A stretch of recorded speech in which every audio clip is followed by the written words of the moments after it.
أن مصر تحتفظ لنفسها بحق الرد وبالأسلوب والتوقيت المناسب للقصاص من هؤلاء القتلة. بتكليفات من الرئيس عبد الفتاح السيسي رئيس الجمهورية القائد الأعلى للقوات المسلحة، نفذت القوات الجوية عددا من الضربات المركزة نهارا وليلا.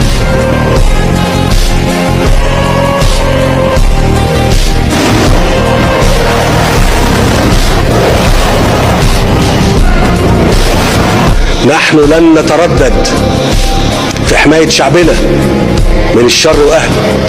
أي معسكرات هيتم التدريب فيها لتوجيه ضربات لينا في مصر احنا هنقوم بضربها داخل مصر طبعا وخارج مصر.